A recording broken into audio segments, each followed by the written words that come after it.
Intramuros was the biggest European city in Asia. It defines our culture.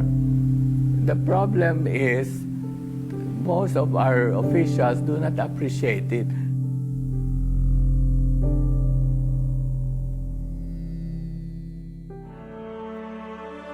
It's important because it's part of our history, part of our heritage, and one of the few physical evidences remaining of the Spanish period of Philippine history. There are many good stories about Filipinos, people who headed the construction of the walls. The carvers were Filipinos also. It was a very exciting time. That's what I remember most, having a restoration force as big as Intramuros was at that time. Well, didn't exist anywhere in the country. When we came into Intramuros to work, what are we restoring? We do not know. How did it look, except for the ruined walls? That's why we have to dig pictures and pictures and pictures just to be able to provide a background. And in the early days, it was really a dead town.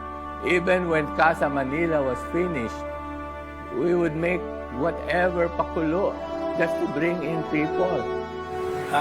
The greatest satisfaction I had was the presence of a good team because basically the three of us were the ones who set the initial directions of the Intramuros administration.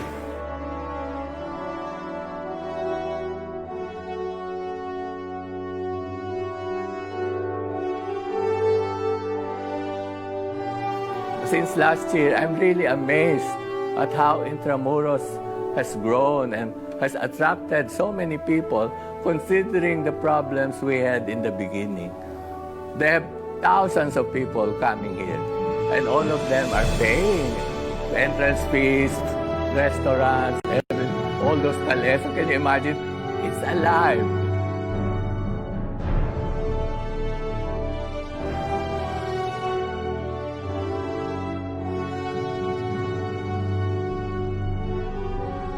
You have many people saying that Intramuros should not be preserved because it is a colonial memory and that should be erased. I don't think so.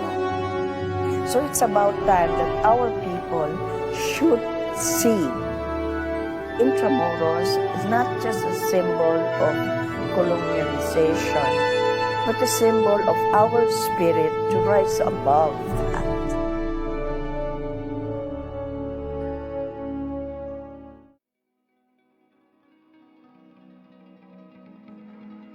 Intramuros for me is a place that tells you the story of Manila, the city that I was born in, the city that I worked in, and the city that I live in and will probably live in for the next years. My life with Intramuros began in 1999 when I started volunteering for a museum, Bahay Chinoy. And it was from there that I started doing cultural work, and eventually which led to us establishing our tour outfit in 2005. Intramuros is a place of a lot of personal memories for me because I've been coming here since I was a little boy. I remember my first trip here was in the 1980s when we had a school trip at San Agustin Museum.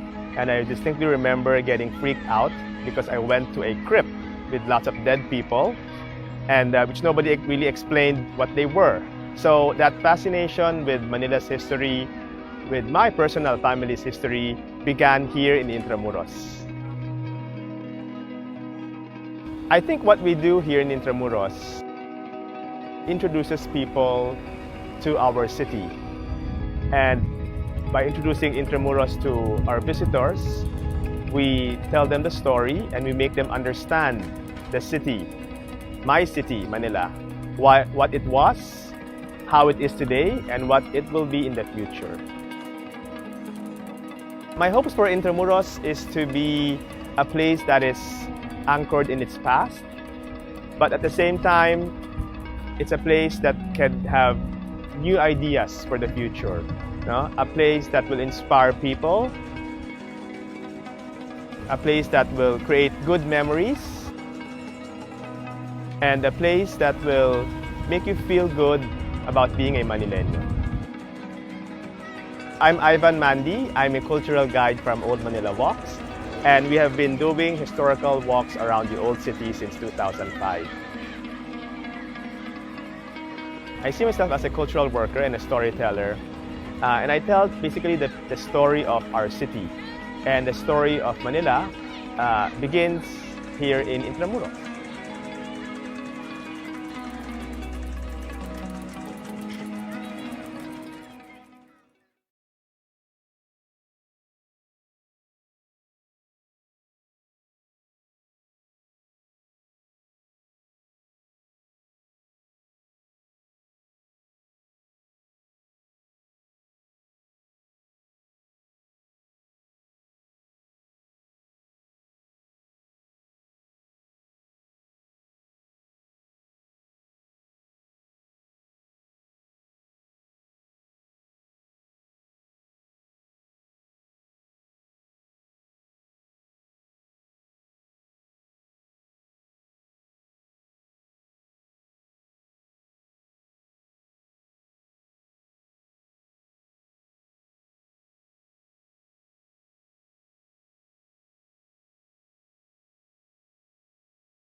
Every great and important city has an old town.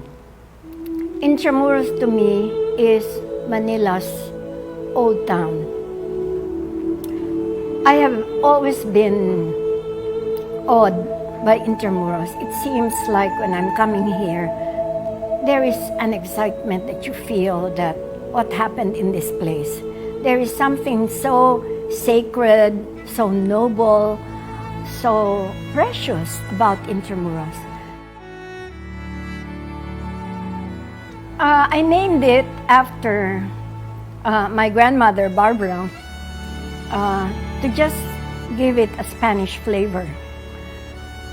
And for some years, after a few years, we decided to really gear towards heritage so that people will see and know what is heritage, what is sinauna, yung kinaugalian natin, yung traditions natin, which will be seen in our cuisine and in our performances, in the dance that we present here in Barbara's. I would attribute it to my mom, to my mother, who taught me the value of work, the value of excellence, the value of feeding people in style and giving them satisfaction.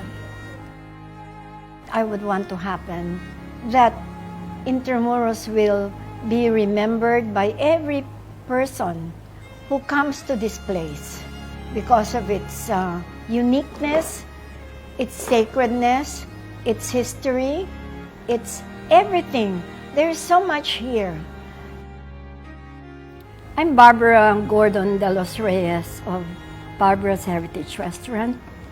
I have been in Intramuros for the past 30 years, which has been a great part of my work, my joys. It's like an adventure.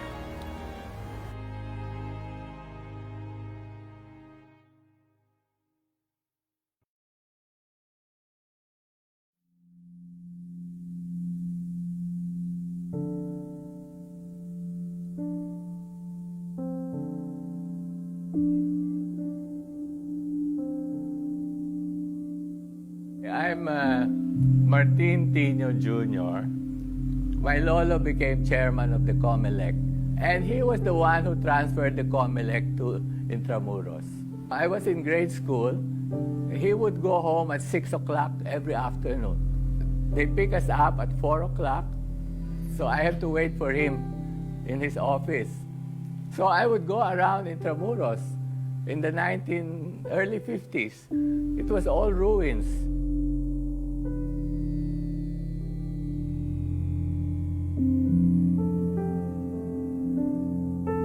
I've always been interested in old houses. I began traveling throughout the whole country.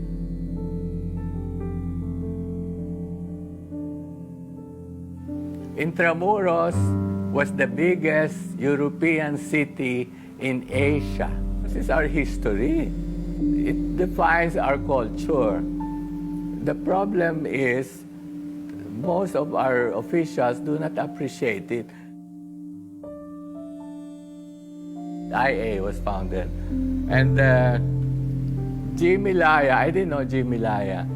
He got me as a consultant. Then we started having exhibits. The first ever on relieves, on santos, on ivory.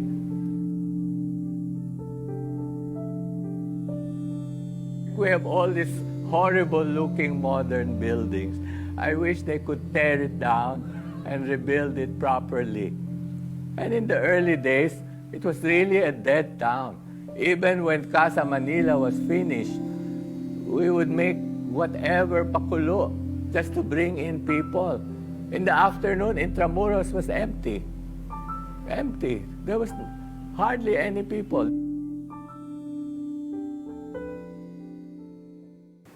Since last year, I'm really amazed at how Intramuros has grown and has attracted so many people, considering the problems we had in the beginning. They have thousands of people coming here, and all of them are paying entrance fees, restaurants, everything, all those cales. Can you imagine? It's alive. You can see the whole thing is alive.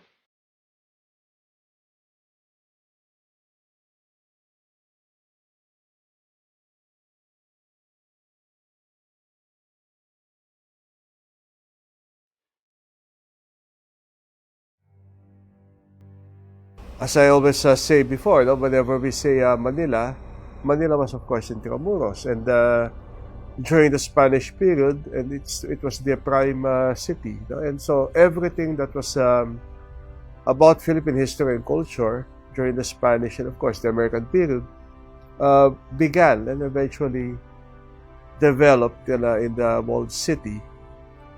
And in the course of time, no, this would become also a prime urban tourism area, especially with the restoration and the heritage conservation that has been going on in the city. I think the biggest challenge for Intramuros is for it to be incorporated into that modernization without affecting the historical heritage of the walled city. I mean, accommodations can be done for the modernization that is happening. Internet, telephones, modern facilities for tourists, but it doesn't have to come at the sacrifice of what existed there before. I think that's one of the biggest challenge until today, for developing Intramuros. I'm Dr. Jose Victor Torres. I'm a associate professor here at the History Department of the De La Salle University. I teach Rizal and Philippine history here in the history department. Well, I think it's because it's one of the closest place. If you're a foreign visitor, it's one of the closest place and one of the most visited based on tourism information. It's one of the most visited places in Manila. Because you have to remember, Manila is the capital city. And a capital city has to have its attraction, both old and new. And for so many years, that old attraction, and I don't mean old because it's passé, no? It's old because it's part of our past. And the realization that there was something that remained behind for the people to know and experience and see with their own eyes is probably something that's an experience, a good experience for visitors, both foreign and local. I'd probably siguro describe Intramuros as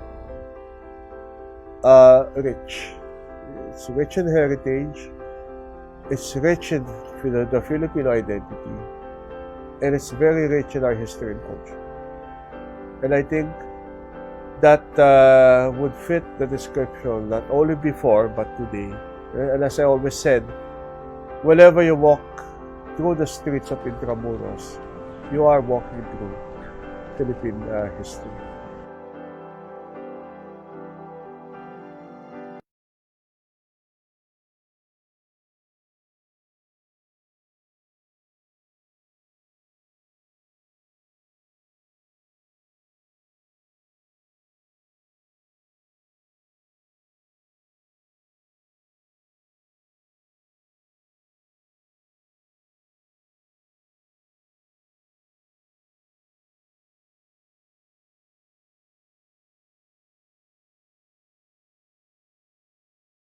Intramuros is valuable not only for me but for the whole of the Bureau of Treasury because it's a convergence between the distant past and the present. Over the short span that I have served as the treasurer, I have seen how, through the efforts of the Intramuros administration, places like Fort Santiago, the surrounding walls and gardens, the old churches, and the plazas have become vibrant attractions, showcasing the old alongside the new. So indeed, Intramuros is on the rise. I'm Rosalia De Leon. I'm currently the Treasurer of the Philippines and I've been working here in Intramuros since 2013.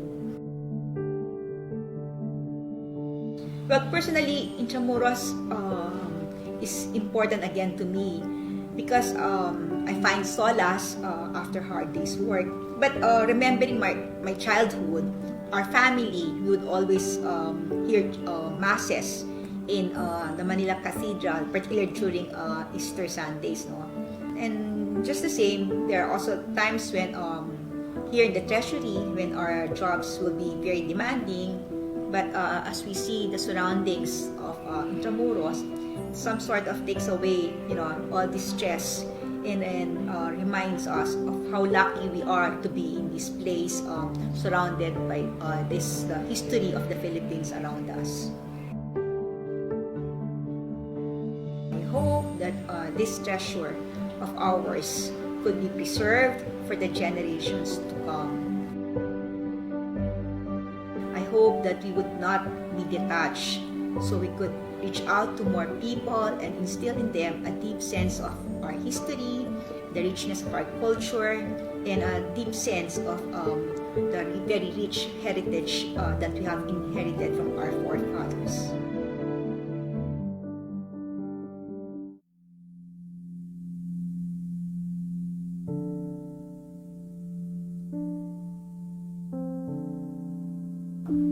very exciting time. That's what I remember most. I was on a holiday and I got a frantic call. Where are you anyway? They have been looking for you. And I said, what about? Having a restoration force as big as Intramuros was at the time didn't exist anywhere in the country. When we came into Intramuros to work, what are we restoring? We do not know. How did it look, except for the ruined walls? That's why we have to dig pictures and pictures and pictures just to be able to provide a background and tell people this is important, this part of the walls look like this. Everything was something that came to us by a calling, you'd say, that we have to do it right.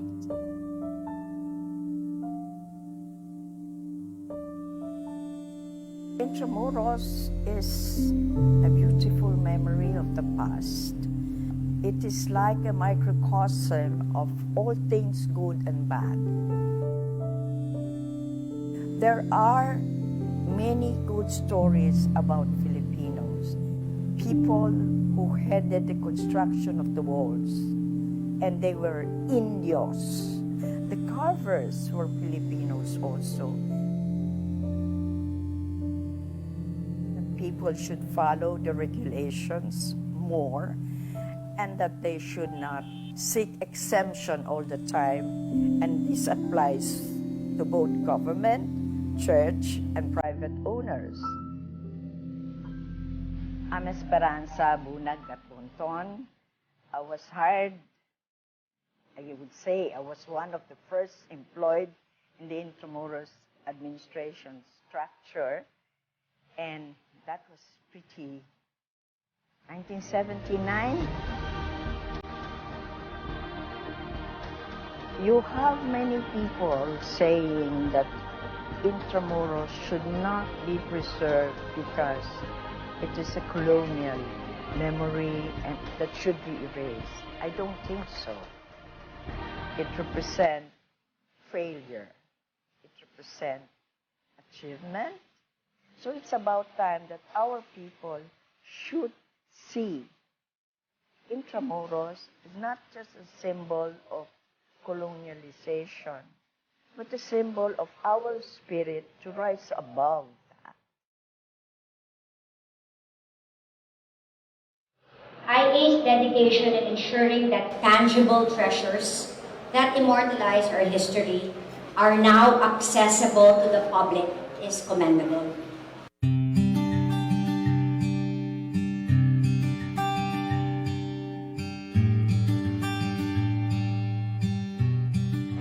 Congratulations to the Intramuros administration. I wasn't expecting that the collection can be so amazing. It was really an awesome experience seeing all of this collection, and it's like 30% only of the collection. I wish to see more. Again, congratulations.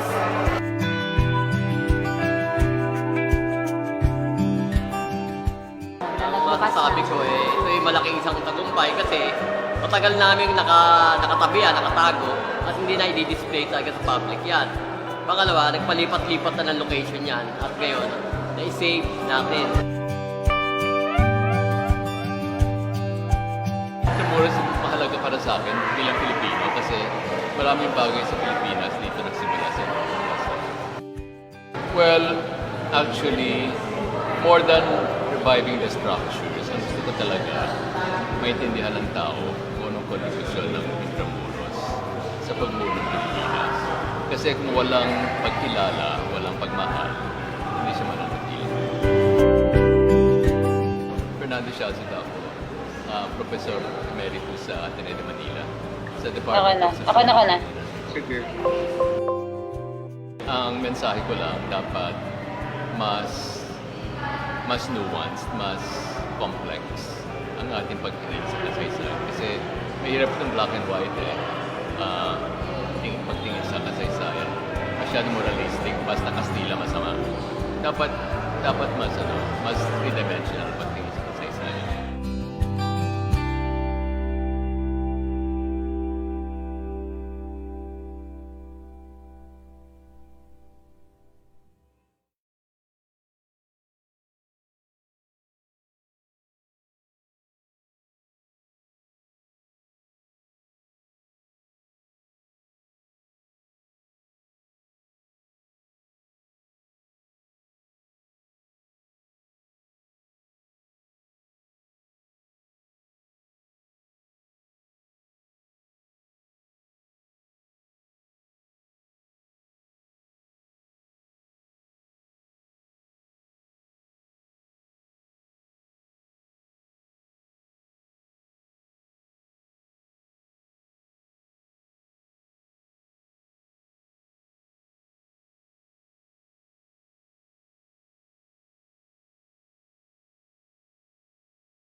Hello, everybody. This is Rancho Arcilla, and welcome to the 27th episode of the Intramuros Learning Sessions brought to you by the Intramuros Administration. Our speaker for today is a church architect, and our topic is about the Retablos of the San Agustin Church. But before we start, I would like to read some house rules first. If you'd like to ask questions, and I'm sure you do, you can send it to the Q&A button if you are viewing via Zoom.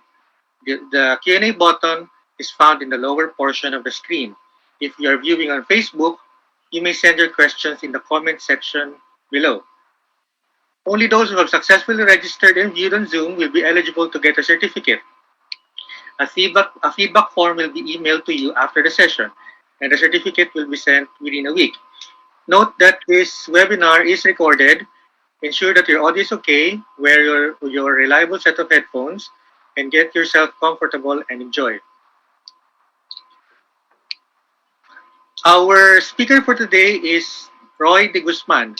Architect Roy is basically a church architect, so he is an ecclesiastical architect. He has a BS in architecture from FEU and is currently undertaking his master's in architectural heritage conservation at the University of the Philippines, Diliman.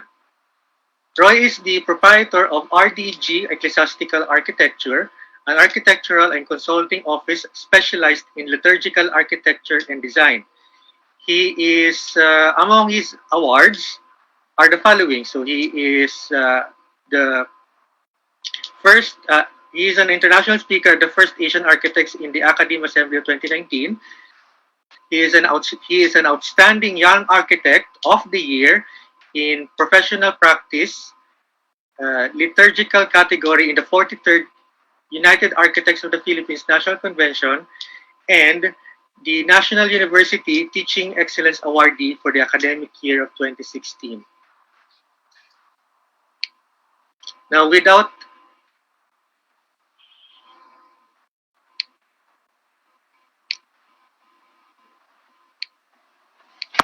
further ado, may I call on Architect Roy to start with the presentation. Architect? All right.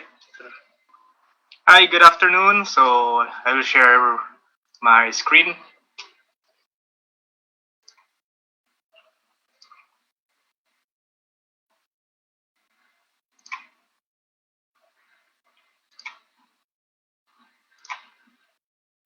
So let's start. Okay, so I will discuss today about the architectural documentation of San Agustin Church, Retablos. So later we will discuss all of this, the 19 retablos of San Agustin. So paano ba tayo nag-start? So I have a great fascination over the ideas having the identity. So the representation somewhat of heroic manner, a simple yet good example of heroic theme of a Japanese animated series or characters. For the millennial audience, if you know the Elite 10 or in the Food Wars, the Shichibukai or the Seven Warriors of the Seas in One Piece, or sometimes the Sanin in Naruto. If you know that, this identity stands individual contribution to humanity, making them also own the term legendary. So I'm very fascinated pag merong mga group of people na they make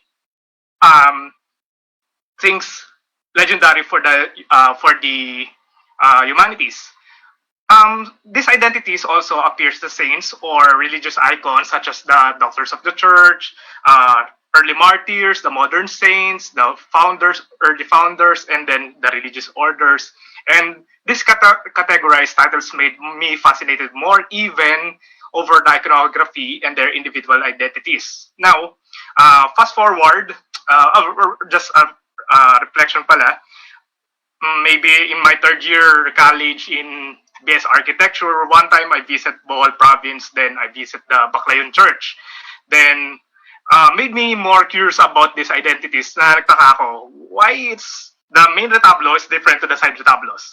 Then, my curiosity started, and then fast forward, 2017, a friend of mine, Father Ricky Villar, the museum director of the San Agustin Museum, gave me the opportunity and unlimited access behind the altars of San Agustin Church. So, yan.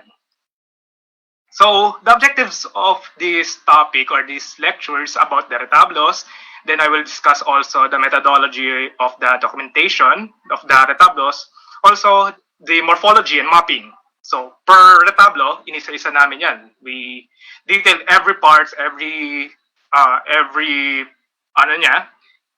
niya, then presentation of the plates later. And then also, we will have a comparative method.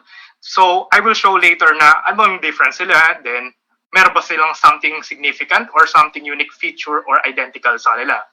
So the limitation of this study also, I will na rin po discuss. The limitation is presentation is limited to the data of history intervention, nor the artist author or even the material science. So we are limited on this part. Then research focus revolves around the architectural elements, identification and ornaments of the style. Hagiography, discussion about the life of the saint is not part of the focus. Rather, we will embed the reason having specific details of the retablos.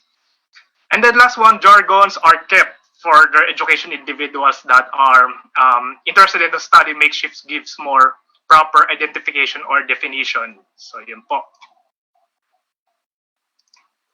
Okay, what is litany or letania, or in Spanish is Letania? It's a series of petition for use of church services, procession, usually recited in the clergy or responded recurring formula by the people, or a tedious recital or repetitive series. So litany is a list of associated short prayers or prayer requests. So they give praise, seek assistance, and offer thanks. Litanies are often said where the gatherings of two or more people. And then I witnessed some litany prayers, usually of the litany of the saints. I witnessed in the profession of a monk or a nun during the consecration of the consecrated nun or men. Also during the ordinations. Usually tinatawag nila lahat ng santo ng orden nila or ng religious order nila para to intercede us with our petitions and also their petitions. So example, first is my first wandering in one of my visit in San Agustin. Before it's located in the entrance of the museum. So this is the Patris Agustinis Oboles, or the family tree of the Agustinians. So sabi ko, bakit ano kaya ito? Bakit may ganyan? Tapos all of them wearing black. And then, tataka ko, bakit merong apoy, merong more on the martyrdom martyrdom visions na nangyayari dito. And then, who are the saints? Who are these people? I don't know. Gusto ko malaman. So, that's my curiosity. Then, the Church of San Agustin Church, which is the location of the study. So, popularly known as the Iglesia de San Pablo. Then, the oldest church in the Philippines by Juan Masias, of the Order of the San Agustin, of the religious.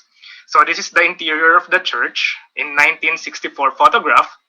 Actually noted in the archival photos, this is before the renovation in 1970s. I'm not exactly po kung tama po yung recognition ko in chronology. But if you notice po, in the sanctuary is hindi pa po individual or monolith or standing alone yung altar table pa po niya. Is attached pa rin po siya sa old altar niya, and then the column shaft of the Retablo Mayor still is different from the current column shaft today. Then the location of the site, obviously side of the Intramuros. Then this is the ground floor plan of the church. So in the highlighted part, so that is the location of the current retablos inside the San Agustin Church, or the home of the Augustinian friars. So this is the Augustinian friars. They are the pioneer missionaries here in the Philippines.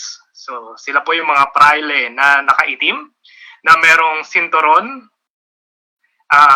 Actually, it's the feast day of the Our Lady of Consolation and the cincture, or the belt, which is the patroness of the Augustinian order. Then, we're talking about the 19 standing altars in the main church and cloister of the friary, not to mention those dismantled and loaned by the museum benefactors and donors also in the Intramuros administration. So, what is retablo in the Philippine context? So, comparing to the European, Latin America utopia, or any parts of the Iberian or the Spanish colonies or the Portuguese colonies, we have different type of retablo. Not exactly different, but we have own characters din po of retablos, own character, Filipino style. Then 19 retablos of San Agustin. What is the retablo? According to Architect Manolo Noche, and then Architect Rino Fernandez. So sila pa lang po yung very detailed na meron study na po ngayon. So we will classify this by definition in lexical terms, styles, anatomy, and then the styles in San Agustin. Then later, some question is, bakit siya Baroque? Bakit siya neoclassical? That's the common elements of the San Agustin Church. But in overall, compared to the European retablos, hindi po extravagant or hindi po flowing palabas yung retablo natin. In the Philippines, it's just a mimic or the miniature, usually of the facade. If in layman's term lang po, we will compare that. So, this is the parts of the retablo according to the Dictionaryong Visual ng Arkitekturang Filipino by Rino Fernandez, published 2007. I forget the publishing period by the UST Publishing. So technically, in lexical term, retablo or the altarpiece in English is the richly decorated framework behind the altar. So it's from the word retaulus or retro, formed from the root word retro behind, and tabula is table or panel, or in literally, if we convert the language, it is back of the table or back of the altar. So the parts of the retablo is based from the Greco-Roman elements. And then, in the feature of Architect Rino Fernandez in his book, Dictionary Visual, it is a Baroque style na po. So, if we look for another detail pa po, the Greco-Roman elements, we have the pediment, the entablature, the capital, shaft, base. So, that's the basic elements po. Sorry kung medyo technical na po tayo within our language. It's more architectural na po. So, pero in overall, ito na po siya. We have the main niche or the central niche or the gitnang nicho, the attico or the attic, or remate or attic. It's the topmost part of the retablo. Sometimes I coin this part as pediment in Greco-Roman language. Then we have the accouplement or the dalawang malaposte. And then the cuerpo or the body or the horizontal register. And then we have the arbortante, or in English is alit or the alit scroll, yung paano po na sa dalawang gilid. Then we have the ramilletes and then we have the calle and vertical, and then the predella. So depende po sa style. Even in Gothic style, Neo-Gothic, Neo-Romanesque, even in Renaissance and Neoclassical, overall the pinaka or the main or the root of the architectural elements is from the Greco-Roman elements pa rin po. Next. So, let's have a comparative of the retablos inside the church. So, I will showcase also ano pa bang meron inside Intramuros. So, let's have this one in the Manila Cathedral in the left photo. And then on the right photo is the retablo of the San Francisco, which is currently the Mapua University, the site of the Mapua University. So, yeah, we have the baldachin style. It's a and then, as according to some records, it's a neo-Romanesque architecture in the Manila Cathedral. Then we have a multi-niche or multi-tiered combined bas-relief, and then scenic panels. So, that's the feature of the San Francisco Church. So, multi-tiered means maraming level or multi-level. And then multi-niche, marami siyang niche. Combined with bas-relief. Some parts of the altar or the retablo of San Agustin has a bas-relief. And then the scenic panels or the sceneries or the mysteries of life of Saint Augustine. And then another one is we have the single niche neoclassical. Example in the San Ignacio Church, which is one of the popular works of Isabella Tampinco. Also, another work of Isabella Tampinco is the neoclassical retablo in Santo Domingo Church. So, yan. Why it's in 19th century, nagkaroon ng neoclassicism revival and then the neo-Gothic revival.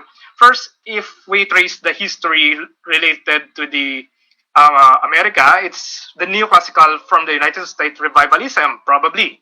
Influence of the Georgian and federal architecture. 18th century, sumasabay na po siya sa Philippines that time. Another one is the reminiscence of the architect Pugin in 18th century also in England, which is saan din nanggaling si Felix Rojas. So he has an influence from the Victorian or the Neo-Gothic architecture.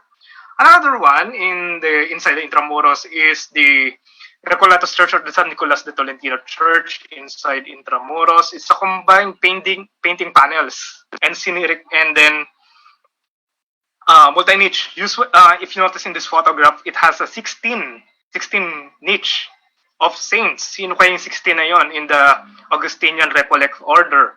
And then, probably the paintings or the life of Mary or life of Jesus Christ or the life of Saint Augustine. And then another influence, the turn of century neoclassicism, is one-tier structure, which is the retablo of Lourdes Church inside of the Capuchin Fathers.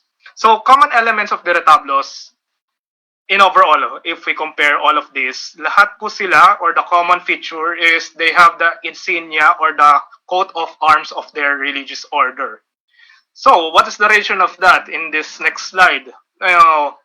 Bakit madami or why are they multiple retablos? Usually, pre-Vatican or before, the pre-Vatican liturgy mass does not allow concelebration po. They don't allow concelebration in one altar or one table. Today, after the Vatican II, it's allowed to have a priest or as a presider, while the other priests can celebrate in one mass. So the reason of multiple retablos is the simultaneous masses.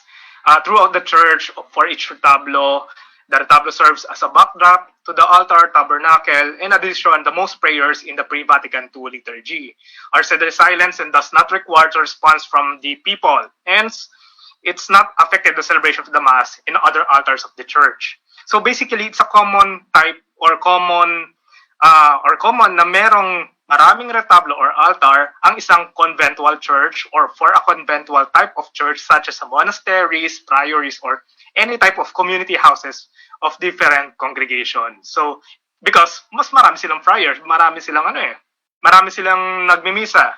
So, conversions with church historians about the number of retablos. Example, in our personal conversation, I asked one of the famous historian, Professor Ricky Jose from the University of Santo Tomas Graduate School of Cultural Heritage and the archivist of UST Archives.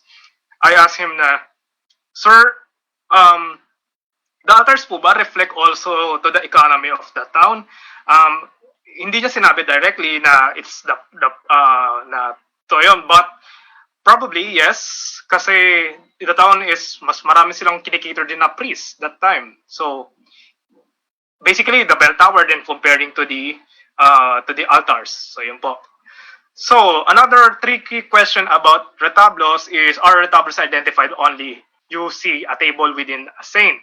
So again, retablo means behind the table or behind or back of the table from the Latin-based language retro tabulum.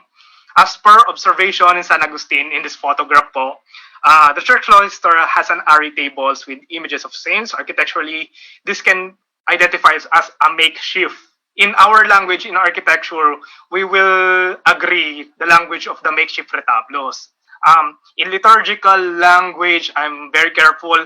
I'm not sure kung tama po ba yung term, but in our language, in the architects, makeshift retablos is a term, and as per canon law, if there's no consecrated altar, then at least a table covered white cloth with candles and a cross can be a minimum. That's according to the canon law. And the purpose is for the Holy Mass, of course.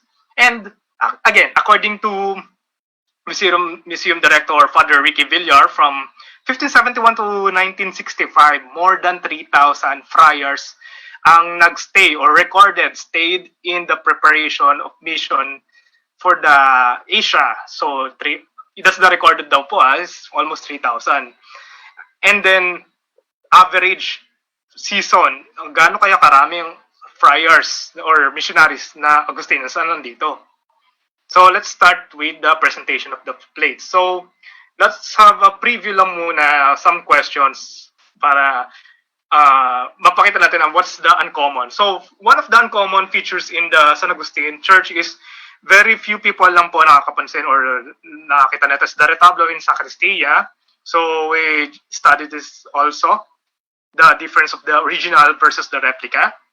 And then one of discovery in the pulpit. This is just a bonus, actually, out of the topic, but it's a bonus part of the detailing of the church is we discovered a child carrying the pulpit sa ilalim niya. So parang inspired from the caryatid or the atlas, pero bata ang core bell sa loob ng San Agustin Church. Then the doors features, we all already also recorded this or document this. And then we just wondering bakit siya rococo? Ayun, it was our questions. Bakit rococo? It's a baroque tapos biglang nagkaroon ng C-scroll, S-scroll ang feature ng facade. Another one is the retablo of the Anticoro versus the retablo of Sacristia. Why is the retablo of the Anticoro is something unique or bakit parang iba yata yung parts niya na kamukha pa ng retablo in the Sacristia? And then another wonders of our question in our study is why Saint Augustine's wearing white habit in the retablo mayor, knowing that the Augustinian orders wearing black habit, di ba po? One theory at the top tier of the retablo mayor of San Pablo is wearing white habit signifies the comfort of the Philippines, technically because of the missionaries here in the Philippines were in the tropical setting, so they are allowed to wear white. So that's our first theory or the scientific explanation. But another theory or the second theory about why he's wearing white habit because that is the glorified posture of Saint Augustine. We're not sure, or I'm not sure sa theories namin, but at least we have questions about those retablo. Next. So we have common divine Catholic symbols and meanings or signs and symbols inside the Saint Augustine. First, if you notice this panel of Saint August or the panel in the altar of the Anticoro, if you notice the saints or the religious saints of Augustinian order, they have the church structure, a saint carrying a crucifix, a burning heart with the galero or the hat of a bishop, then a saint holding with a scale, and then a bishop's mitre and a crozier. Then we have a sun and moon na symbol. And then, sino kaya yung mga saints na to? Another one in this column, very common feature of a Catholic symbolism, the Solomonic column, which is in the one feature of the Baroque architecture. And then, the sun and the moon, the holy, the Yeshua Nazarenus Rex, or the terminology of Jesus of Nazareth, King of the Jews. And then we have the galero again, the burning heart, and then the cherubs. Another features, we saw the papal emblem at the spandrel or the top of level of the spandrel term namin is top level of the arch of the La Consolacion. And then we have the fleur-de-lis, doves, and then doctors of the church. And then also we identified the columns, different columns. Also with carrying angel or not sure the term of caryatid. And then ornamental flowers, ito rin po yung mga na-identify namin. And then we have 6 panels, another 6 panels at our frontal. Now, in methodology of our documentation, first, of course, we have a consultation with the Augustinian Friars community, also with the curator, Mr. Billy Malacura from the Cultural Heritage Study of UST, and Ms. Luella Revilla. Of course, with the museum director, Ricky Villar. So we present also the schedule, the planning, volunteers from the National University of College of Architecture. And since we have limited instrument, we manually done the surveying. We don't have any digital scanning, which is much faster, which is sana makakatulong sa akin. But still, anong available, yun ang gagamitin. Then photograph, measurement, sketches, direct translation to the AutoCAD and other digital app for the architecture. Even pagkuha ng plantilla, we manual done it by hulog, lebel, of course, the discarte method. And then morphology mapping, basic assessment, condition surveys based on the ICOMOS 2017 glossary. So in the final study, if we recommend for study, no po. We don't have any recommendation for further studies and consultation of the material experts na lang po yun. So paubayan na po namin sa iba yun. So the documentation and translation. So the place, we have the 1974 photograph. If you notice, this is the retablo of San Nicolas de Tolentino inside the cloister. If you notice also, it has a cover up panels, which is meron din life of the saints. I mean, life of the saints, panels of the saints of other Augustinian order. Usually they are the venerable and then the beatified saints of the Augustinian order. And then if you notice also the finish of in the 1974 photograph, it is probably a purely latex finish, or I'm not sure, we don't have any data kung ano po talaga yung overall finish po niya. And then the middle parts lately after the restoration, and then in the most left part is the 2018 photograph, which is that is currently conditioned. So we document all the sizes, all the parts. We identify first the meaning, the symbols of all parts of the retablo of San Nicolas de Tolentino, and then this is our morphology and mapping of or the damage survey in the retablo of San Nicolas de Tolentino. So again, discoloration, fragile cracking, so yun po yung mga common damages of the retablo. So, if we will assess this, kung gaano ba karami or how many percentage of the damage, personal opinion, this is just 10%. Another one, this is the retablo San Juan de Sagon, inside the cloister also, which is in the second tier niya, is the retablo of, the panel of Santa Monica. So this one, this is the architectural documentation, with almost 6 meters height of the retablo in the width of 2.6. And then this is the condition survey, which is heavily damaged in the panels, almost 50%. And then the 1974 photograph, and then the 2018 photograph, the tablo of Santo Tomas de Villanueva. Almost kamukha lang din po niya ng first two. And then the percentage of the damage, almost less than 10%. And then the last one, the tablo inside the cloister is the retablo of San Guillermo de Aquitania. So one exciting happened here is during our inspection, that time, evening time pa, we're doing that. It was revealed that the devils in the back of the design, sorry, I don't have a photograph.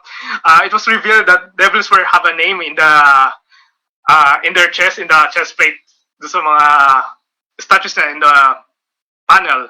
So some monastery members daw yun na committed sins that carved in their breastplate, said to be pranked by the restorer in 1970s, according to that daw. Hindi ko na ma-mention po yung mga names kung sino po yung mga devils na yun or sino yung mga friars na yun. Or maybe later, if Father Ricky, we will share his knowledge about there. And then, this is the architectural parts po niya of the retablo of San Guillermo de Aquitania. And then damages, this is the damages of the San Guillermo. Now, just a comparative of the cloister retablos. So, this are the 16th century retablos. Commonly, they have two tier or two levels structure or two panels. Second tier in the pediment, except of San Juan de Sagon, siya lang yung wala. Another one is only the San Nicolas has a frieze. Yeah. Siya lang po ang merong frieze. Sorry if that's kung architectural term na po. Yung frieze is the horizontal beam. Kung nanonotice niyo po, if you notice, anong pinagkaiba nung apat? The retablo San Nicolas lang meron.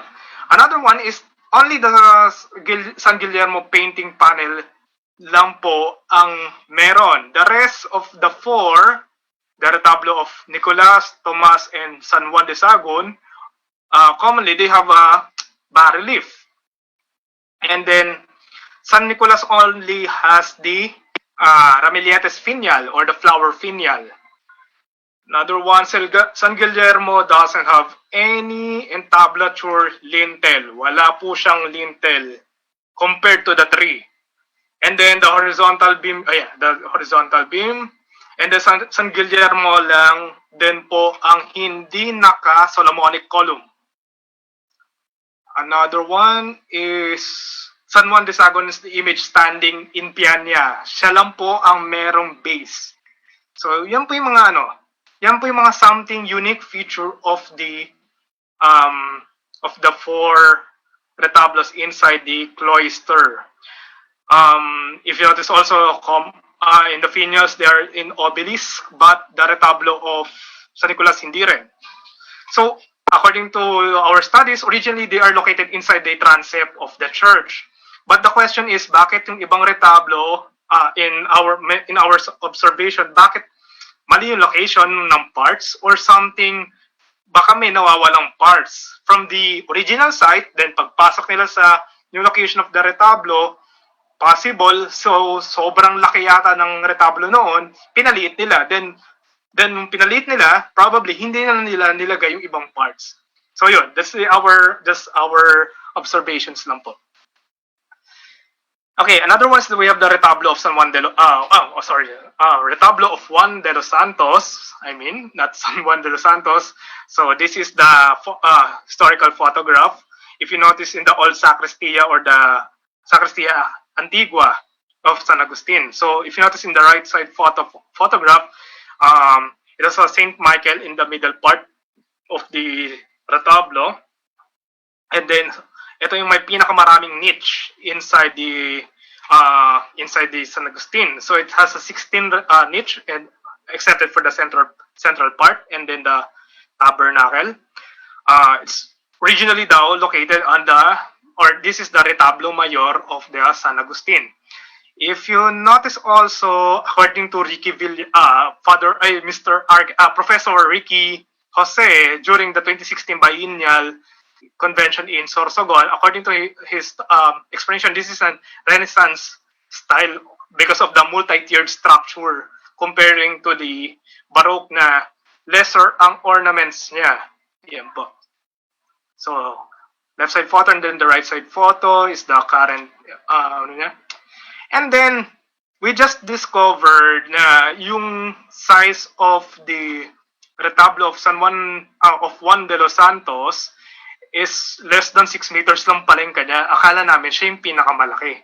So this is the morphology and mapping of retablo of Juan de los Santos. Then inside the church, let's start in the narthex. So we have the retablo de baptisterio or the baptistry part of the church in the narthex inside the main church. So in the archival photos, it's coined de las Almas or Capilla de las Almas or the Chapel of the Souls. Then in the 1970s photograph, si San Agustin ang nandoon. Then in the upper tier or upper level of the structure is the penitential or the penitential retablo image of San Nicolas de Tolentino. So currently it also the location of the Santo Entierro, and probably based on the book of Father Galliendis, the Alberoni period renovation nilagay mga to. Yeah, I agree, possibly. Another thing, it is in the Ionic column. So yeah, naka-Ionic column siya. And then damages, very small lang ang damage na we assess in the structure.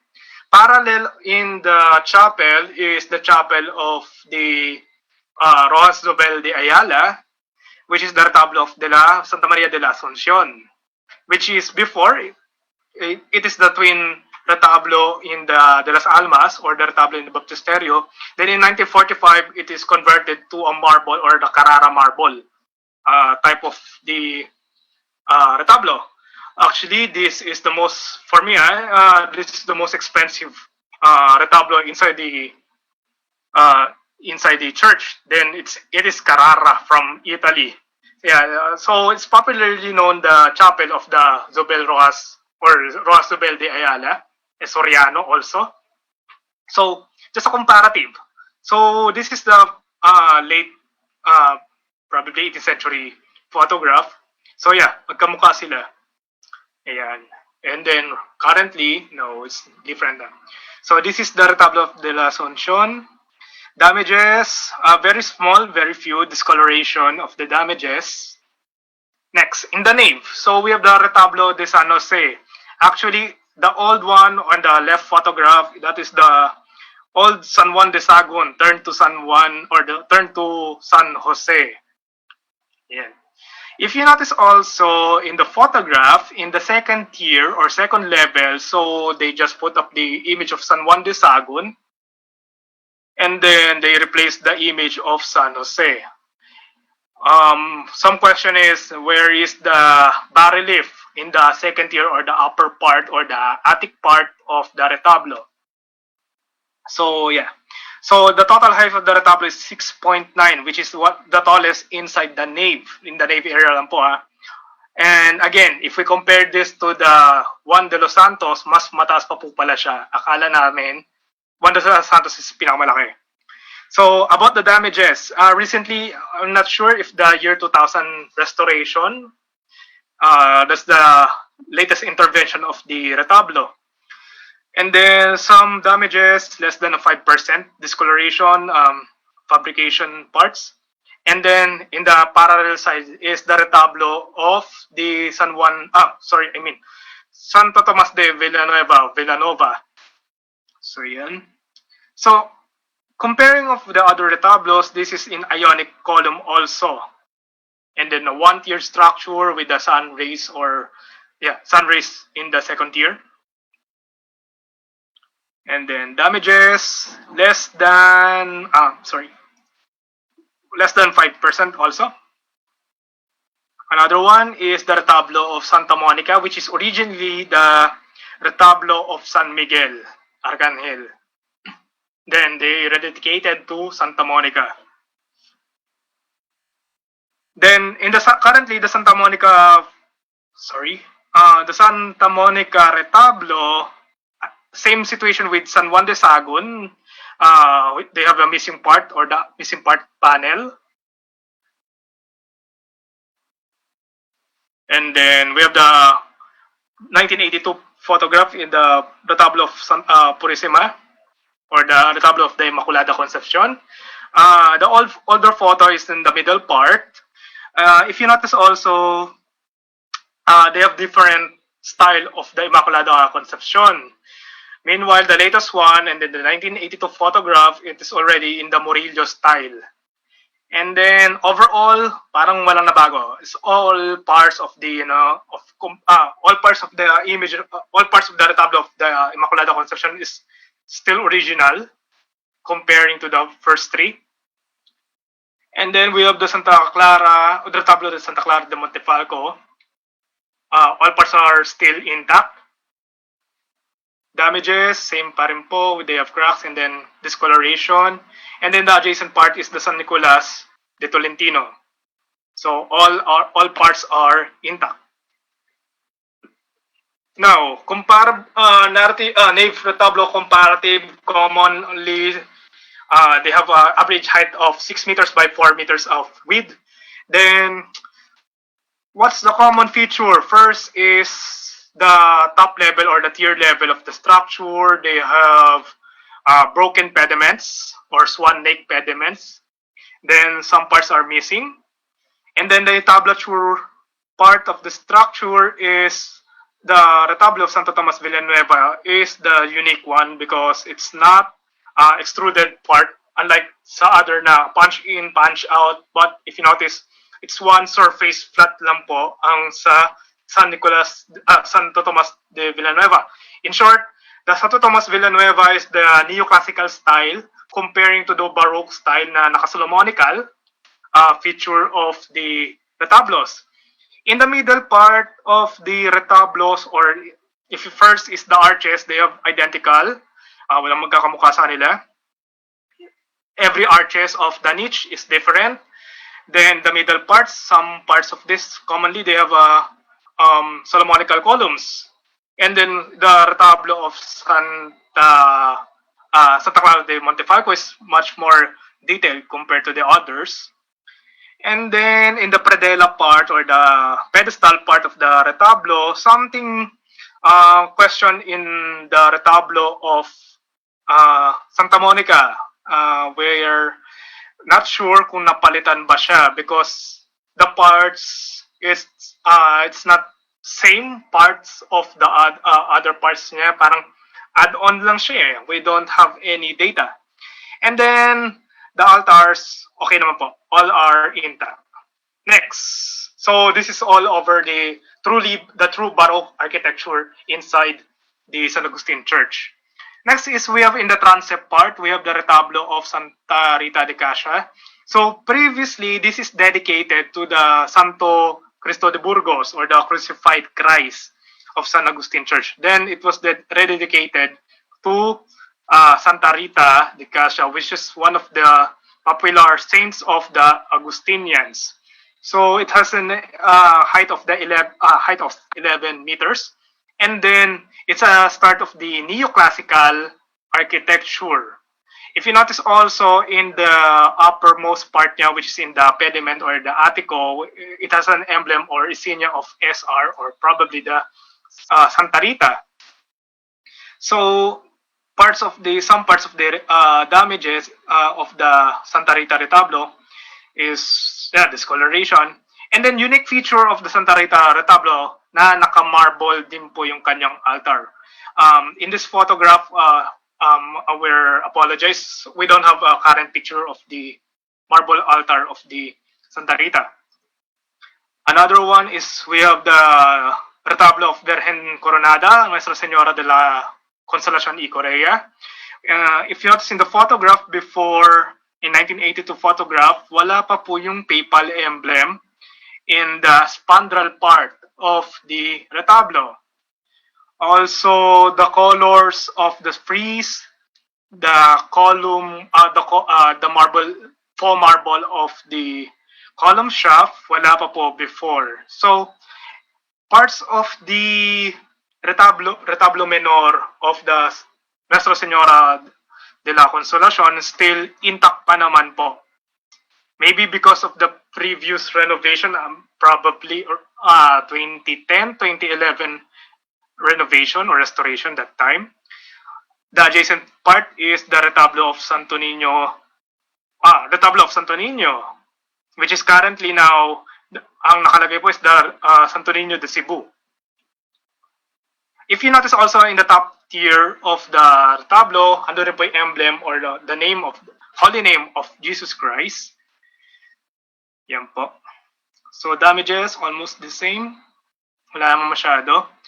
And then the retablo mayor, the San Pablo, which is the right name of the retablo.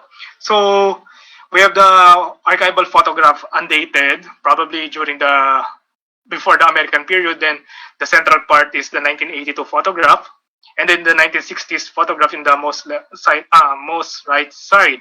So we have the San Jose, San Pablo, and then a crucified Christ.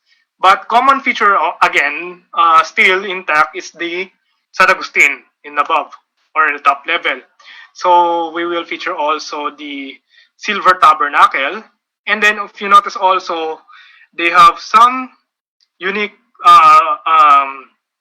feature. Ano ba to? Pinapalitan nila yung kanilang sceneries. Sample this photograph. So yan, including the feast day of the today of the Nuestra Señora de la Consolación. So during some of times of the event, if they have special occasion, special liturgical event, so they try to innovate the space. So parang mas maraming or mas mabago yung kanilang environment. So current photograph in 2018, if you notice on the right side photo, nandun kami ni Mr. Billy Malacura, the former curator of the museum, and then the Father Ricky and Father Asis Bahao. That is the human scale of the Retablo Mayor. We have a penetration, or we have an entrance access going up to the Retablo Mayor, or to the image of San Agustin. So yun nga lang, sad to say, it's very dangerous to go up. So someday na lang po, baka makaakyat kami for further studies. So in overall, the tallest of all retablos inside the inside the San Agustin Church is the Retablo San Pablo, with a total height of 16.1 meters. I'm not sure 16.1. I'm very sorry. Malabo rin po yung screen ko. And then, marami rin po siyang details. So overall, it's a neoclassical style architecture with a dove and then a glorified St. Augustine in the top tier. So in that comparative analysis, we have Transept and Sanctuary Retablos comparative. All of them has a race of their names of their insignia. We have the Holy Name of Christ, then the Virgin Mary, and then name of Santa Rita de Cassia. And tablature parts, almost the same. They are one lintel structure. So it's a neoclassical architecture again. Later, if someone will ask what's the difference of a neoclassical style versus the Baroque, usually sa column shaft and in tablature siya makita eh. Mas malinis. That is the neoclassical style. And then it's a 19th century style architecture. So it's addition. So it is, if you notice also, the retablo of Santa Rita is hexa style or 6 column, same with the retablo of San Pablo with the flat pilaster column. Yan. So sila yung apat na malalaki. And then sa spandrel, almost ornamented, except even the Santa Rita na merong feature of Saint John the Baptist, Agustin, and Nicholas. And then the main tier, and then the predella part. Next, we have the Retablo de Anticoro, which is going to the choir loft of the church. So originally, the Retablo of the Anticoro is located in the ruined part of the Chapel of Legazpi today. So sa Chapel of Legazpi has an own retablo, which is nakalagay din po doon yung image of Saint Augustine. We don't have idea sino kaya yung nasa second tier. So probably after the war, after the bombing, so they try to revive the parts of the retablo, so they put it in the Anticoro. So, replace it in the Anticoro part. That's why I have some questions. Bakit ganun yung alit niya? Bakit ganun yung parts niya? Ba't parang mali, sabi ko. Then, I discovered, yun nga, doon pala siya originally nakalagay. And then, this one is the retablo in the sacristia. So, of all retablos inside the Intramuros, or in San Agustin, this is the well-intact retablo po. Ito po talaga. Even the ceiling, the interior of the church is all intact. Probably kaya siya intact because selected people lang po nakakapasok dito, except for the painting lang po. It's not no more the original. So it's just a replica. So all parts of this retablo is same lang din po in the Anticoro. So it's the twin retablo of the Anticoro. So just a bonus part of the presentation, we already documented also the door panel and the pulpit. So just a bonus. So yan, so we have a 3.4 height of panel of structure. One discussion during, again, in the biennial in Sorsogon that time, during the discussion of Professor Ricky, Jose. So one of the theories, bakit siya Rococo, because during the British colonization, British invasion, sinira daw nila yung door, then they try to create another door. So that time is panahon na rin ng Rococo or Rocalia. So ayan, nagtry, di Rococo style na lang din daw po yung ginawa nila. So the elements of the church, we have the the Burning Heart of Augustine, the Mitre, and then Santa Monica in Saint Augustine. And then just a bonus part, we already discussed. We already document also the pulpit, which is the most intricate art piece wood carpentry in the San Agustin Church. Ito pinaka maganda. So yan po. Siya rin po yung may pinaka-complete signs and symbol, all meanings of the Augustinian, and then some theological explanation, nandito na rin po. All parts of the retablos, of the pulpit. Now, in conclusion of this, sino ba tong mga saints or who are these saints? What is their relevance now in the pandemic and why do we need them? In construction and designing churches, there is an embedded aspiration to go beyond this world. From soaring heights in the huge fenestration that let the lights in, and then it is the attempt of that transcendence. So we want to go in heaven, even we are in the earth. Saints in the retablos are no different. They represent the goal of every Christian believers to reach the joys of the afterlife, behold, of the God's face to face. They went ahead as in the story of their lives, and their iconography also tells us the many ways that we can reach goal to heaven. So this is parang gusto natin magpakasanto rin eh, kasi gusto rin natin makita si Lord. In a church-built religious order, there is an obvious display of their saintly members. This is not merely vanity of posterity of the religious order. It goes the same, the religious that seeing their holy predecessors, they are reminded that their way of life, if they are truly the faithful to it, will lead them to God. In other words, they are both models of symbols of hope for me, for us, because they have surpassed the difficulties of earthly life and now rejoicing in heaven. In this time, everything we uncertain, these are no room for underestimate of the power of hope during the pandemic. In many ways, saints also live in similar circumstances. They are the instrument bringing hope in their fellow men during the plagues. Napagdaanan din po nila ito. Nagkaroon din po ng pandemya nung panahon nila. Every generation of the saints nagkaroon po. But in the end, it's all about the hope. So, in my aspiration, this is my ministry. This is my ministry, this is my way of life, or this is my way of saving souls to glorify our Savior. So, sana, for me lang po, sana marami pang mag-aral neto, sana dumami pang mga church architects or church practitioners which in touch with the heritage or identity of our traditions. Okay, so challenge to the young audience. So, what would be Intramuros be like if the retablos were maintained, including the other churches during even the destruction? Paano kaya kung hindi sila nasira? Do you think our heritage practice here in the Philippines will be prevalent in school thoughts or can affect to our tourism industry comparable to the other Southeast Asian temples or Southeast Asian nations na very well visited ang mga temples? So also, if we also recognize the ultimate end of the architectural design embedded in the religious art, simply expression of our faith. So this is the questions, or these are for the question of realization lang naman, bakit sana? Ano kaya ang nangyari kung hindi sila nawala?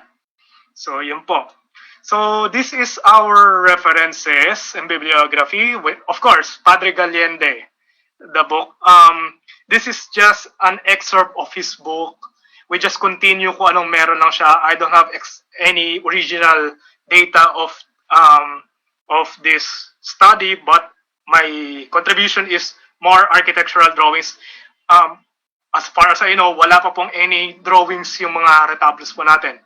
And then, yeah, we have Architect Noche and then the Dictionary Visual of Arkitekturang Pilipino.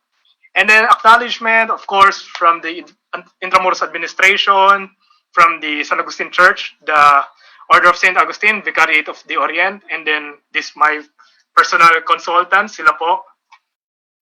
And then, of course, National University with my volunteer students. So sila po. Of course, the museum director and then the producer of this study, Reverend Father Villar Order of St. Augustine, and Our Lady of La Consolacion. Please help us during this pandemic. Please po, pray for us. So if you have more questions lang po, you can email me po. If you want more fun quizzes, liturgical design inspiration, just visit my Instagram account po. So I think this is my end of my lecture po. Thank you po. Thank you so much for that presentation, Architect Roy. That is a very interesting talk, and not to mention very timely, because today we are in fact celebrating the feast day, the fiesta, another fiesta of the San Agustin Church. So we are today celebrating the feast of the Nuestra Señora de la Consolación y Correa. So to Fathers Villar, Ricky Villar, and Father Arnold Santa Maria, happy feast day po. So happy fiesta, and to our parishioners there, happy fiesta. So San Agustin Church in fact has 4 feast days, right? 4. So we have the San Pablo, the Saint Paul the Apostle, to whom the church was first dedicated in 1607, right? Then we also have the Immaculada Concepcion, because the San Agustin Church is also a parish church dedicated to the Our Lady of, to the Immaculate Conception. And we have Saint Agustin himself, the patron of the order. And for today, Nuestra Señora de Consolación y Correa. All right, so we are now opening our Q&A. So let me remind everyone that you are all encouraged to raise your questions if you have. So if you are viewing via Zoom, you can raise your questions in the Q&A button below. If you are in Facebook, feel free to raise your questions in the comment section. And we will read only those that are relevant, those that have not yet been covered by the PPT, by the PowerPoint earlier, and those that are within the scope of the presentation. And later, after the Q&A, we're going to have a game, a mini quiz bee, the ILS quiz bee. So stay tuned for later so that you can win prizes. So one of them, beep card. We will be giving away beep card to the winner. So, but for now, question time. All right. Question time. So our first question, well, we have a question from Tristan Lugod from Zoom. Hi, Tristan. So his question is, thank you for the wonderful talk. My question is, are there any rituals or practices that accompany associated with the changing of the saint to whom a retablo is dedicated? And why is changing the saint to whom the retablo is dedicated more preferable than building a separate one? Okay, about the changing of the retablo, ano bang common? The retablo of Mayor, right, is the common one na laging pinapalitan. I'm not sure kung bakit nila pinapalitan. During the feast day, usually nila pinapalitan. But kung gagawa pa ba ng another retablo, I don't think so. First of all, they don't have any space inside the church. That's my answer.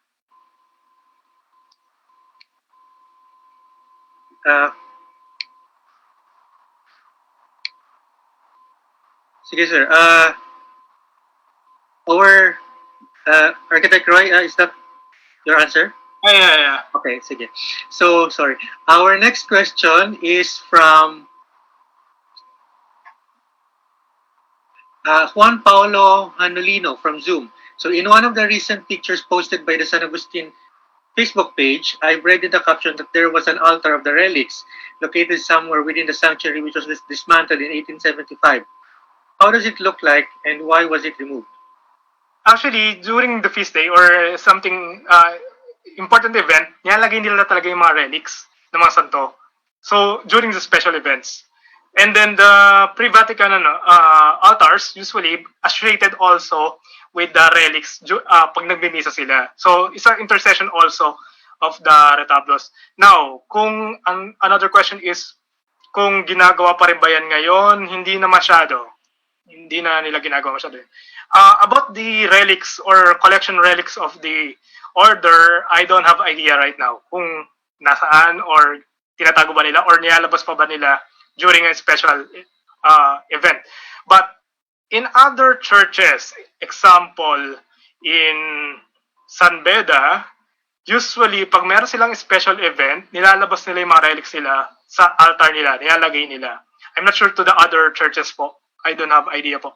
But yung some churches nagpa-practice po ngayon ng Tridentine Mass, they put the relics in the altar po. But now, Vatican II, hindi na nila masyado ginagawa po. Thank you for that. The next question is from Janet Atutubo from Zoom. So, can you please show which are peculiarly Filipino? So I'm guessing she's referring to the retablos. So, are there any retablos that are peculiarly Filipino in appearance, at least? Clear po question na yun eh. Okay.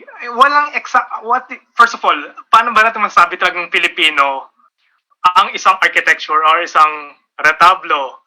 Ang question na ba yan, if gusto nyo bang makita na merong Filipino ornaments, na merong bang kailangan merong bamboo or merong halaman na Filipino, yung bang definition natin ng pagiging Filipino architecture? Gusto nyo merong kalabaw, gusto nyo may banig, yung po bang definition natin ng Filipino architecture? Or, again, my favorite coin, Dr. Cabalfin, kung gawa ba siya ng Pilipino, gawa siya sa Pilipinas, gawa para sa Pilipino, without any character image or visual image being a Filipino, so that's the Filipino architecture. So, ako rin po, may question din po. Now, in the context of the retablos of San Agustin, kung meron ba ako doon nakitang sabihin natin na purely Filipino, wala akong masasabi na kung visually parang wala akong masasabing Filipino elements na purely Filipino. But some theories na usapan namin ni Sir Billy that time, probably some elements of the retablos from the book of Father Blanco na Flora Filipinas. Baka yun po yung pwede natin sabihin na saying na that's a Filipino retablo. Yun po. Thank you, Architect. This one is from Christian Paul Suarez from Zoom. By the way, these questions are all from Zoom. So for our Facebook viewers, you are encouraged to raise your questions as well. So just write your questions in the comment section. So this one from Christian Paul Suarez. So the question is, I believe that retablos or architectural designs in churches per se were visual representations that help people perceive the heavenly realities and help them in putting their attention to praying, especially at Mass. And as you've said, leading them to God, but through the ages, which I noticed too, architectural revolutions paved way from intricate design of altars to simple and bare throughout churches at present. My question is, does architectural designs in retablo or churches always reflect the faith of the people in a certain period in time? And if yes, does the present designs of the churches at the present time represent the present faith of the people? Wow, ganda no. Okay. It reflects also that time, reflects also the architectural period. Kaya nila ginawa yung ganong style noon. Now, in our age currently, as a designer of the retablos and a builder of the retablos, in my opinion, we are in the age of revivalism again. According to Duncan Stroik, one of the leading church architect in USA, we are in the age of neo-renaissance daw in this new millennium, year 2000. So, napapanahon din ba siya? I think, yes. Bakit ay gumagawa ngayon ng different style of architecture? It's all about the tradition. It's the Catholic tradition. It's almost the same 100 years ago. Bakit nagkaroon ng neo-Gothic, neo-classical, neo-Renaissance? It's almost the same sa nangyayari ngayon.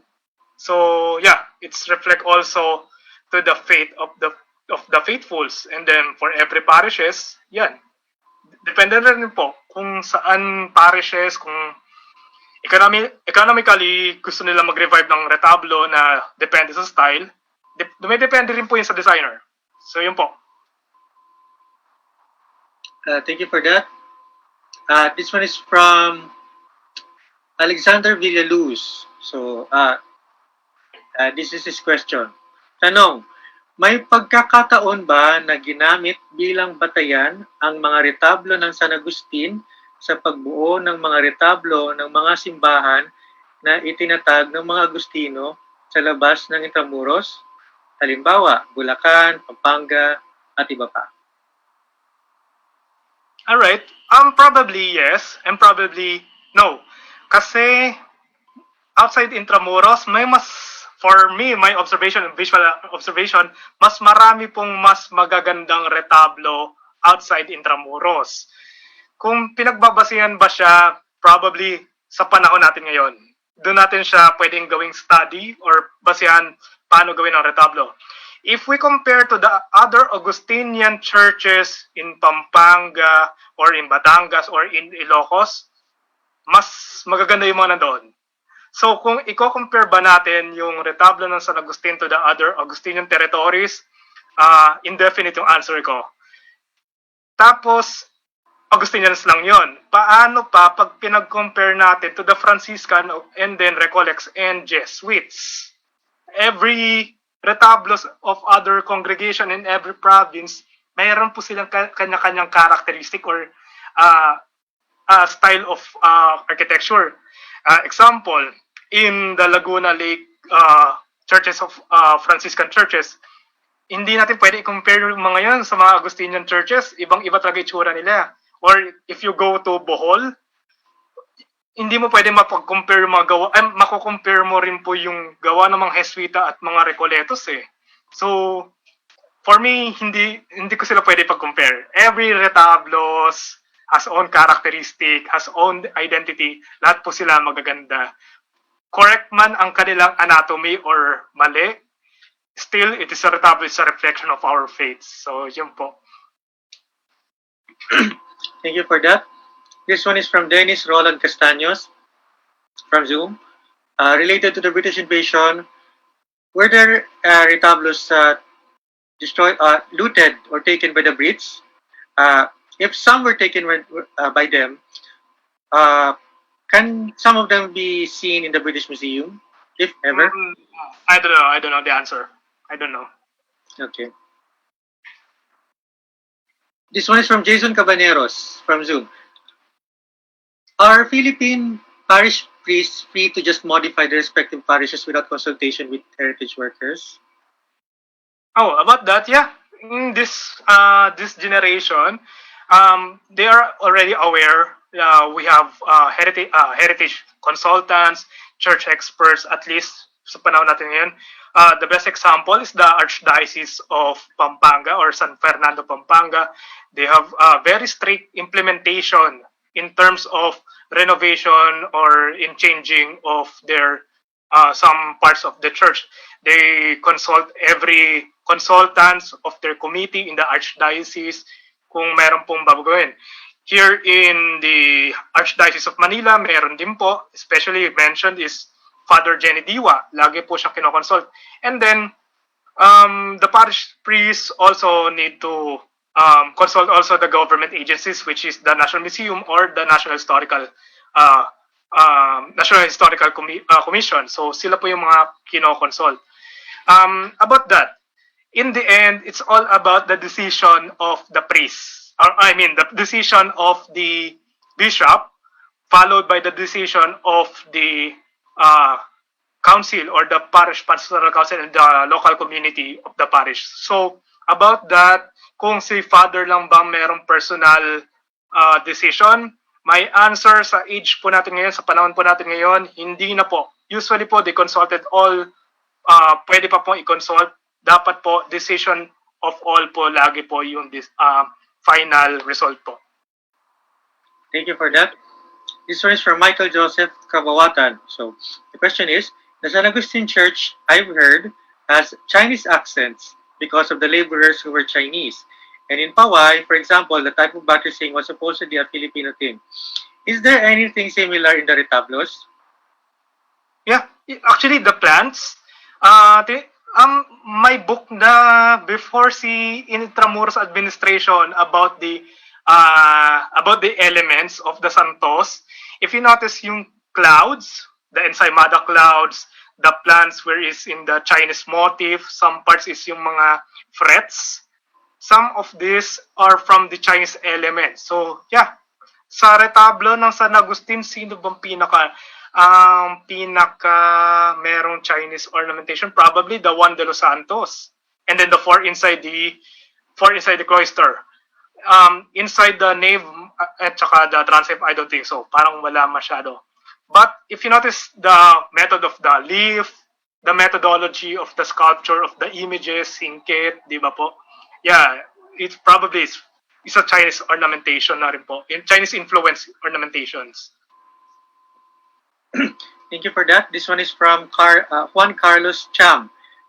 Thank you, first of all, for the very informative presentation of the retablos. Would like to ask if there is an existing practice or masters in the signing and extending the craft of retablos in the Philippine context, as there is existing in other countries like Spain. So, do you know of any current who are continuously doing the craft of what do you call that? Carving retablos? Yeah. Actually, ang pinakaano po talaga hanggang ngayon, popular po na gumagawa ng retablos are from the craftsman from Pampanga, especially in Betis in Bacolor, Pampanga. Sila po talaga yung popular po na hanggang ngayon. Some professionals, the architects, may mga gumagawa na rin po. So, it's continuation pa rin po in the Philippine context.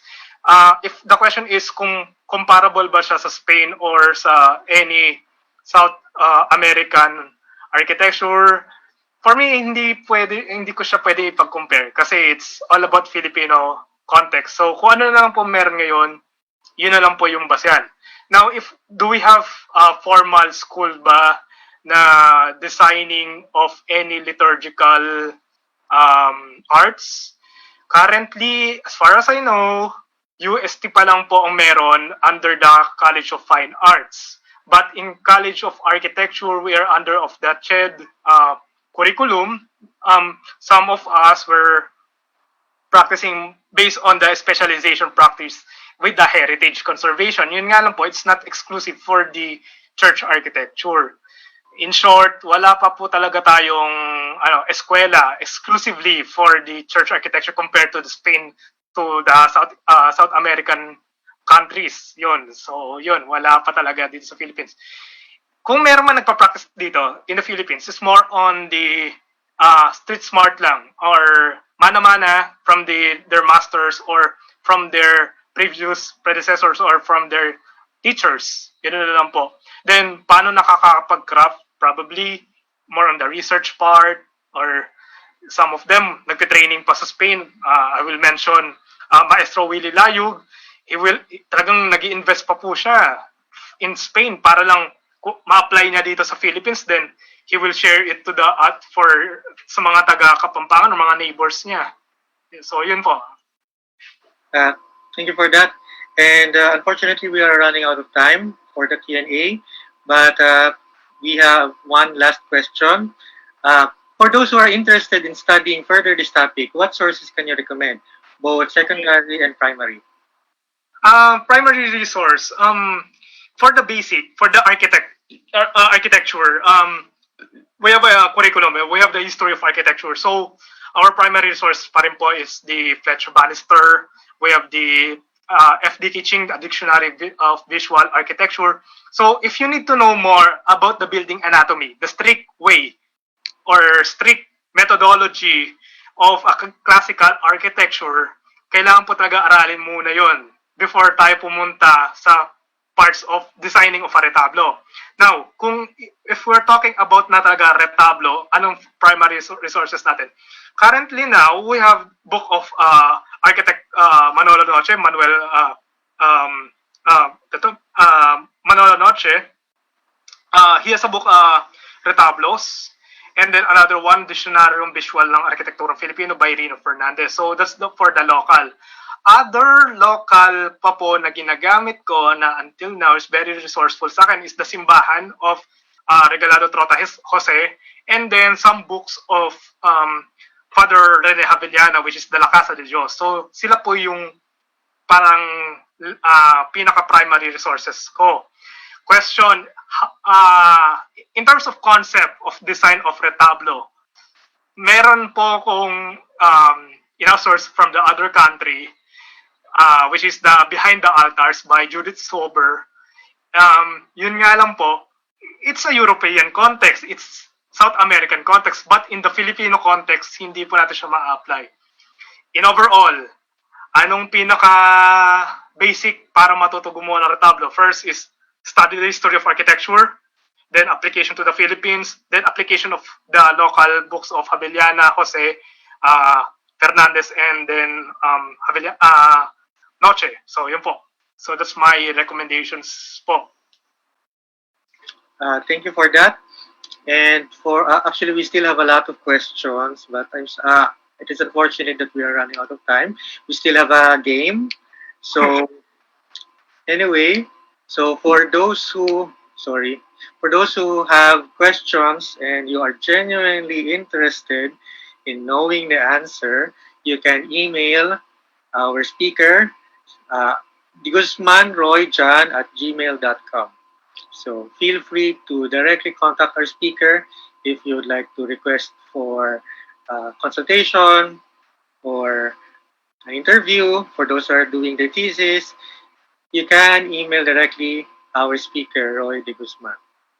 Now, we are now going to proceed to our mini game. So our ILS mini quiz bee. So this is the first time that we are doing this to make our ILS sessions more interactive. So we are using the platform Menti, and if you are familiar with Kahoot, this is similar to that. So we are using Menti. So in order for you to join, go to menti.com in your browser.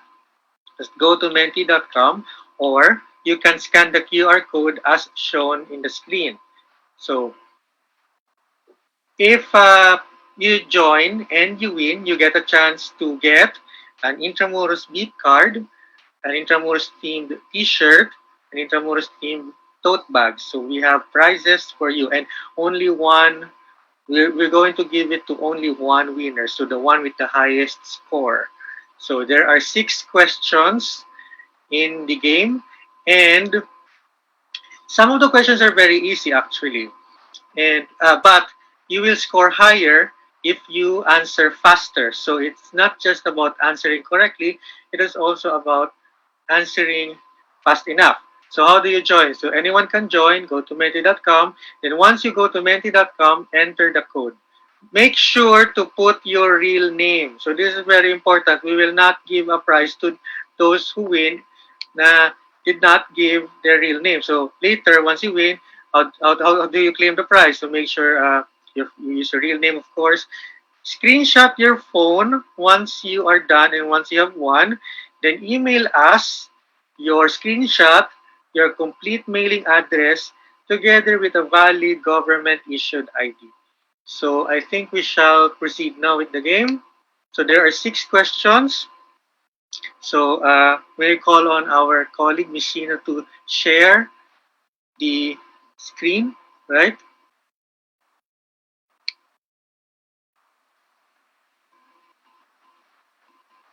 Okay. So the code is 9864107. So it's in the screen over here. I hope you can see it. Go to menti.com, then put in the code 9864107.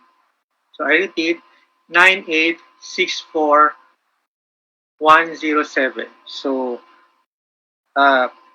we're gonna wait 10 seconds for you to join.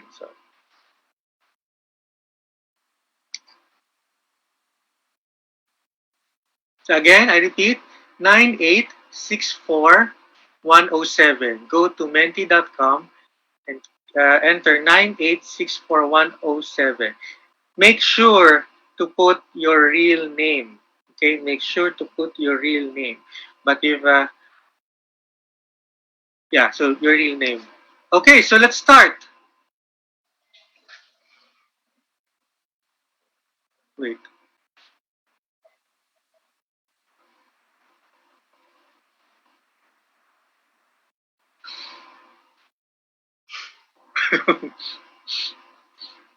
All right. Makita ko na.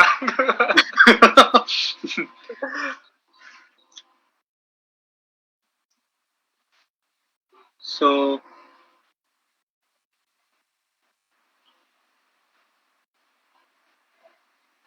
yeah. Okay. So the first question is, how many retablos does the San Agustin Church have? That's the first question. Choices are 19, 45, and 44. 3, 2, 1. Time's up. Notice that the timer is very fast, so you have to act quick. Wow! So, we have a lot of players today. And 81 got it correctly. Thank you for joining. So, 81 got the correct answer. Now, moving on to the next question. Question number 2.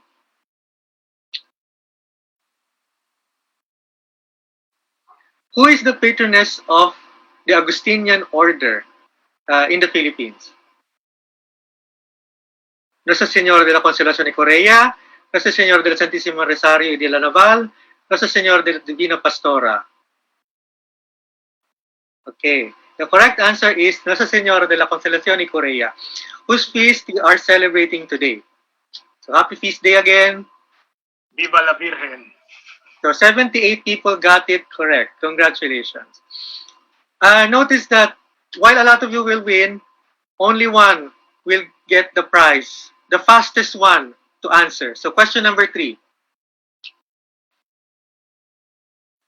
A statue of a saint is depicted with a sword at the main altar of the church. Who is this saint? Saint Peter, Saint Paul, Saint James the Greater. 3, 2, 1. Time's up. The answer is Saint Paul the Apostle. So 63 people got it right.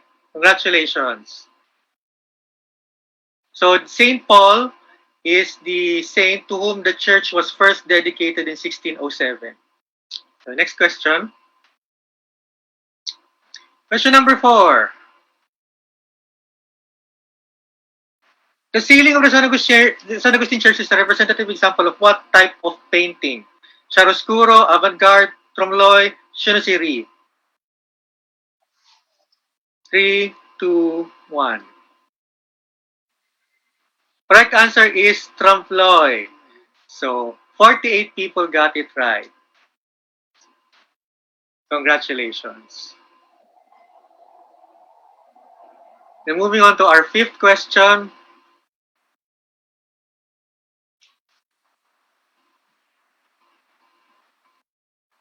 What is the architectural style of the Retablo Mayor of the San Agustin Church? Neoclassical, Baroque, or Tudor? 3, 2, 1. Time's up. Answer is neoclassical. 69 people got it right. Congratulations. And to our final question, the 6th question. As a parish church, the San Agustin Church is dedicated to this saint. Saint Paul the Apostle, the Immaculate Conception, Saint Rita of Cassia. 3, 2, 1. Time's up. Correct answer is the Immaculate Conception.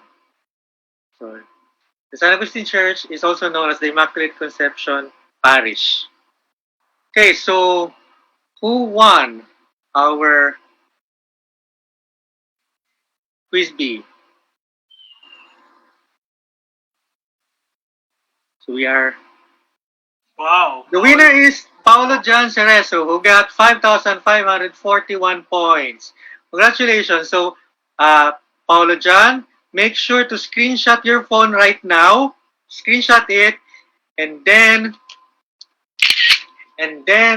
send to us an email with your screenshot and your valid government issued ID. Plus, of course, your mailing address so that we can send it to you in your residence. So congratulations to our winner. Now, before we end, please follow us in our social media channels. We're available on Facebook, Twitter, Instagram, and YouTube. So if you missed this episode or you came in late, don't worry because it will be uploaded in our YouTube channel later. Just go to bit.ly/IAILS or just key in Intramuros Administration. And don't forget to hit the subscribe button. We're also available in Google Arts and Culture. If you missed going to our museums and you missed viewing our museum collection, don't worry. We are now available in Google Arts and Culture, so you can view our museum collection there. Just key in Intramuros Administration. And just to announce, we are currently accepting papers for the second Intramuros Young Scholars Conference. So this is our second year of the Intramuros Young Scholars Conference.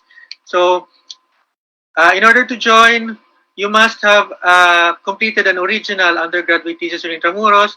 Your age must not be beyond 30 at the time of the presentation. By the way, the presentation is in November this year. So we're going to have a conference in November. And only unpublished research will be accepted. So for more information, you can email us at archives@intramuros.gov.ph, and the call for paper is available in our website at intramuros.gov.ph. And also, the whole city of Intramuros has been nominated for Asia's leading tourist attraction in 2020 by the worldtourismawards.com. So here's how you can support us in the nomination. So make sure to log into the worldtravelawards.com/vote and register to create an account. It is important that you create an account before you vote. Then verify your account and then cast your vote. Select Asia from the menu and then click outstanding votes. Then choose Asia's leading tourist attraction and vote for Intramuros, Philippines. Note that the deadline for voting is September 24, 2020. While you're at it, feel free to vote as well for other nominations. For the Philippines. So the Philippines is also nominated for Asia's leading tourist brand, for the Department of Tourism, Asia's leading dive destination, Asia's leading beach destination, and Asia's leading wedding destination. So congratulations, Cebu has also been nominated for Asia's leading wedding destinations. So make sure to support us in our nomination for Asia's leading tourist awards. Tourist attraction, Asia's leading tourist attraction 2020. Right, so before we finally end this episode, Architect Roy, would you like to say some final words? Ano po? Just pray for our pandemic happenings. Yun po, pray po natin kay Our Lady of Consolation. Yun lang po. All right. Thank you so much, Architect, and thank you to all our viewers today. Before I forget, we have a webinar tomorrow at 8 p.m. So it's about World War II. So sifting through the myths of General Douglas MacArthur. So make sure to join us again in our webinar tomorrow about World War II. But for now, so this is the end of this episode, and thank you for joining us, and good day.